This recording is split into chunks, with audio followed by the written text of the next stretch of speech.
राजस्थान विश्वविद्यालय में एनईपी 2020 को लेकर चल रहा विवाद थमने का नाम नहीं ले रहा। विश्वविद्यालय और उससे संबंधित अन्य कॉलेजों के जो विद्यार्थी हैं उनका आरोप है कि उन्हें परीक्षा में फेल किया जा रहा है। साथ ही कोर्स के बीच में ही नए नियम लागू कर दिए जा रहे हैं, नॉट प्रोमोटेड उन्हें दिखाया जा रहा है। इसके अलावा विद्यार्थियों का आरोप यह भी है कि विश्वविद्यालय को एनईपी के नियमों की जानकारी नहीं है। प्रशासन जानकारी के अभाव में बच्चों का भविष्य खतरे में डाल रहा है। हाल ही में विश्वविद्यालय की कुलगुरु ने महारानी कॉलेज और अन्य कॉलेजों में मीटिंग ली थी।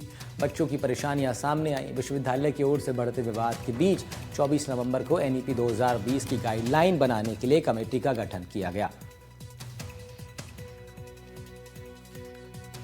राजस्थान विश्वविद्यालय से संबद्ध सभी कॉलेजों में और राजस्थान विश्वविद्यालय में जो एग्जाम की प्रक्रिया है वो विवादों के घेरे में है। लगातार बच्चे यहाँ पर प्रदर्शन कर रहे हैं। उनका आरोप है कि बच्चों को जबरदस्ती फेल किया जा रहा है, कई उनके सब्जेक्ट्स में बैक लगाई जा रही हैं।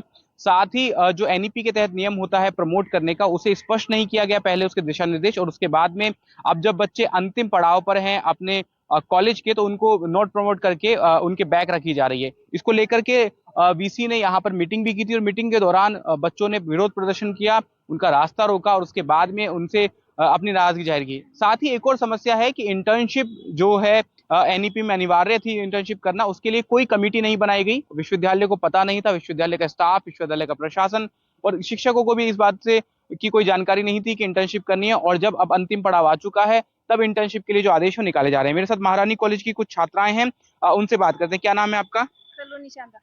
अच्छा, ये बताइए क्या आपको लग रहा है कि क्या रिजल्ट में क्या अनियमितताएं लग रही हैं?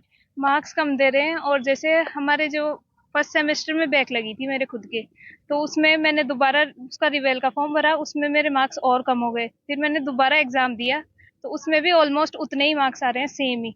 तो और उसके बाद भी रिवेल का फॉर्म भरा, उसमें भी कम हो गए। और फिर फोर्थ सेमेस्टर के अंदर नॉट प्रमोटेड है। मतलब हम जो फर्स्ट और जिनके सेकेंड सेमेस्टर में बैक है एक भी, वो फिफ्थ सेमेस्टर का एग्जाम नहीं दे सकते। मेरे खुद के सेकंड और थर्ड सेमेस्टर पूरा क्या पहले आपको ये नियम नहीं बताया था कि इस तरीके से नॉट प्रमोटेड किया जाएगा? नहीं, ये पहले नहीं बताया था। मेरी प्रॉब्लम बस ये है, यूनिवर्सिटी आए दिन जो मनमाने ढंग से कोई भी फैसला सुना रही है, हम बच्चों को वो सफर करना पड़ता है, तो ऐसे थोड़ी चलेगा। पहले तो उन्होंने एनईपी के बारे में कुछ भी बताया नहीं, उसके अलावा अब जब बताया है तो फैसले पे फैसला सुनाए जा रहे हैं। सेमेस्टर सिस्टम और भी जगह पे है, लेकिन वो बच्चों की प्रॉब्लम्स को इग्नोर नहीं करते, पूरी तरह से सुनेंगे। यहाँ पे एक बार एग्जाम वापस से देने का ऑप्शन दिया और एक बार के बाद पहले तो मार्कशीट अपने अनुसार बनाई है, बच्चे सेटिस्फाइड नहीं है।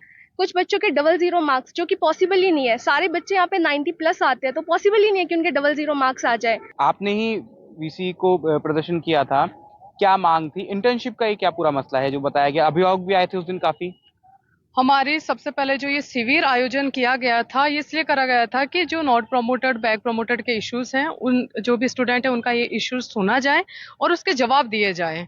लेकिन जब ये शिविर 3 हमने प्रदर्शन करा, प्रदर्शन करने के बाद में लाठियां खाने के बाद में इन शिविरों का आयोजन किया गया, जो एक प्रकार का झांसा था। लेकिन इस शिविर में जब वीसी मैम आए, इन्होंने कुछ भी छात्रों की समस्या ना सुनकर और इंटर्नशिप करते रहे कि इंटर्नशिप 120 आवर्स की है, आप इतनी इंटर्नशिप करनी मैंडेटरी है आपके डिग्री के लिए। जब शिविर आयोजन हुआ समस्या के लिए, तो इंटर्नशिप बीच में कहां से आ गई? तो एक बात बताइए, 3 वीक की इंटर्नशिप के लिए बच्चा 1 साल वेट क्यों करे? बस ये मेरा सवाल है। अच्छा, मतलब अगर इंटर्नशिप पूरी नहीं होगी तो बच्चे को पास नहीं माना जाएगा आखिरी सेमेस्टर में। तो 3 वीक की इंटर्नशिप जो है वो करना अनिवार्य है। तो अभी तो समय है करने का या नहीं है समय? इंटर्नशिप कोई कभी भी कर सकता है, तो उसके लिए बच्चों को अलग से 1 साल नहीं चाहिए। बिल्कुल। बात जो है, इनके आरोप है कि किस तरीके से इंटर्नशिप की जानकारी जो है वो विश्वविद्यालय प्रशासन को नहीं थी, कॉलेज को नहीं थी। इसके अलावा जो बच्चे हैं उनको बैक लगा दी जा रही है। एनईपी के तहत जिस तरह के नियम थे उनकी जानकारी स्पष्ट रूप से नहीं दी गई। जब आखिरी सेमेस्टर में वे हैं तो वहां पर उन्हें नोट प्रोमोटेड करके जो है रखा जा रहा है। इसको लेकर के विश्वविद्यालय ने 5 दिसंबर तक का समय जरूर मांगा है, जिस तरह से बातचीत हुई है। लेकिन उसके बावजूद जिस तरीके से राजस्थान विश्वविद्यालय से संबद्ध सभी कॉलेजों में अनियमितताएं पाई जा रही हैं, ये गंभीर सवाल खड़े करती हैं इस चीज पर कि किस तरीके से जो शिक्षा व्यवस्था है वो चरमराई हुई है, जो प्रशासन है और जो स्टाफ है वो किस तरीके से अनअवेयर है नियमों के तहत, और बच्चों को सही गाइडलाइंस नहीं दी जा रही है। और एनईपी को लेकर के जिस तरीके से जो गफलत बनी हुई है, उससे जो बच्चे हैं उनका भविष्य और उनका वर्तमान जो है प्रभावित हो रहा है। विश्वास शर्मा, एनडीटीवी।